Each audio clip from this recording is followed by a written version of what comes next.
Are you looking to adopt a reptile but don't know where to start? Or maybe you're an experienced reptile keeper looking to adopt an additional scaly friend. Well, today our staff will highlight a few species great for both beginner and intermediate reptile lovers. So my name is Aries. I'm a conservation educator here at Phoenix Herpetological Sanctuary, and I am joined today with my friend Rose.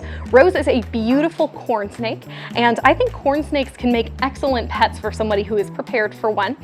Corn snakes, they eat rodents typically about the size of the thickest part of their body, and that is going to depend on their age and their size of the animal. The frequency of feeding also depends on the same thing, how big or how small or how young or old your animal is too, so that's kind of dependent.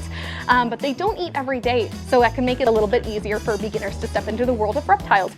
Something else you should keep in mind if you are going to bring home a corn snake is that they belong to the colubrid family, which could mean that they could become a great escape artist. So keep that in mind when you're choosing an enclosure for a corn snake. Ideally, you want to look for something around 4 feet long, 2 feet tall, and 2 feet wide, with some nice sliding glass doors. That could be a nice enclosure that you can get for them. Corn snakes, as they're cold-blooded reptiles, do need a heat gradient in the enclosure in which they reside in. So because they can't thermoregulate quite the same way that we do, where we sweat or like cats and dogs can pant, they need to manually select which temperature they are in. They need the hot temperatures in their basking spot to metabolize their food and turn it into energy, and they also need to be able to escape that heat and cool off. So in addition to having a UVB light in their enclosure to replicate the nutrients from the sun that they would need out in the wild, they would also need a bunch of hides and enrichment in the form of logs and sticks and decorations. You know, you wouldn't want to just sit in a room with no decoration, but some essentials, you're definitely going to want to need that UVB light, a bunch of climbing structures. You'll want a water dish, one ideally that your snake can fully submerge into if needed. I really like corn snakes because they come in all these beautiful color variations, and you can even find all different kinds at our adoption events here at PHS if that's something that you're interested in. And those are some basics that you need if you are going to consider bringing home a corn snake.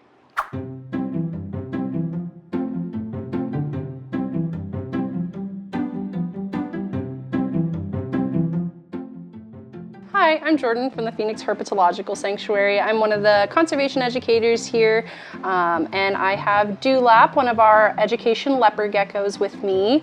We'll be talking about some of the basic care and needs that they're going to have if you want to take one of these guys on as a pet.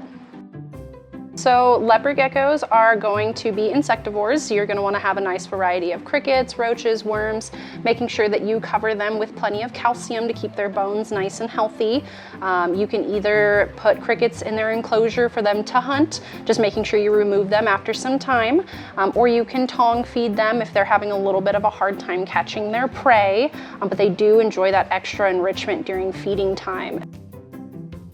For leopard geckos, you want a minimum of a 40-gallon tank, a longer tank. They will want a heating side and a cool side, as well as a humid area, making sure on their heat side that you have a heat lamp, a UVB light to make sure they have strong bone health.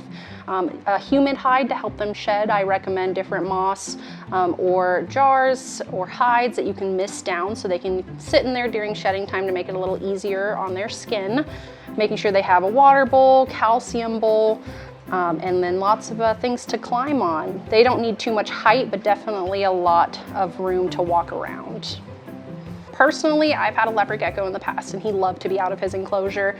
He would often hang out on my shoulder, want to climb around on things, so out of tank time is what I call it, is pretty important for these guys, the same way it would be for bearded dragons, giving them lots of exercise. They are constantly moving around, making sure it's a safe environment for them to move around as well, either that be a box or with you in your hands. Some extra tips and tricks for your leopard gecko friend is giving them a good variety of food. You don't want them to eat the same thing all the time. Giving them a lot of exercise. They are continuously moving around in the evening and at night, mostly sleeping during the day. So giving them that extra enrichment time and love in the evening goes a really long way for you to bond with your lizard. I enjoy their personalities. I've had a couple of leopard geckos in my life and they can be very social. I always think that they have a little smile, and I think that they are very curious and full of life. Definitely great for, younger kiddos. It is a relatively easier lizard to have. but just their personality types. They can be really energetic and really loving.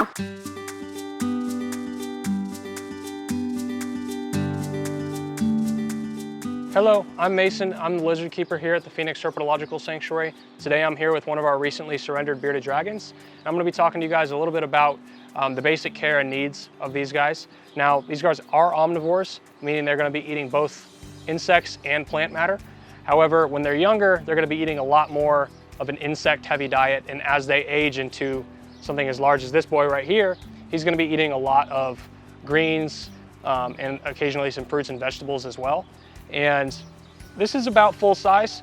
These guys are fed just about every day. As far as greens go, it doesn't necessarily need to be every day. We feed ours every other day to every 3 days.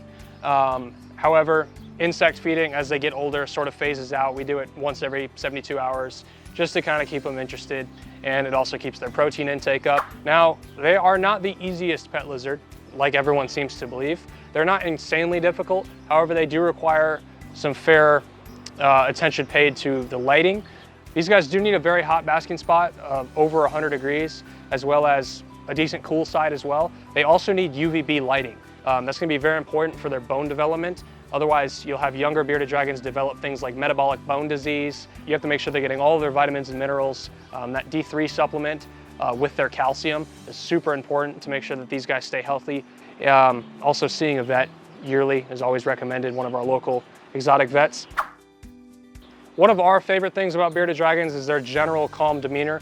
A lot of reptiles, it's kind of hit or miss whether they're nice or not, but generally speaking, and I say general because there are some exceptions, generally speaking, bearded dragons are very mild-mannered, and they're okay with just being held like this, as opposed to a lot of other lizards that want to move constantly. They don't want to sit still. Any of your monitor lizards are going to want to run around. These guys are generally pretty okay with just hanging out on your hand or on your shoulder or on your head or wherever you want them to be. They're very popular pets. They're a very popular reptile pet. I do recommend these guys as somewhat of a beginner reptile. I think there are better beginner reptiles. They do need some relatively particular care if you want them to grow up healthy and live to adulthood. Species like these and many others are up for adoption here at the sanctuary. Be sure to check out our website to sign up for the next adoption event coming soon. We hope you enjoyed that video. If you'd like to see more content like this, be sure to subscribe so you can stay tuned for our content every Friday. As always, thanks for watching.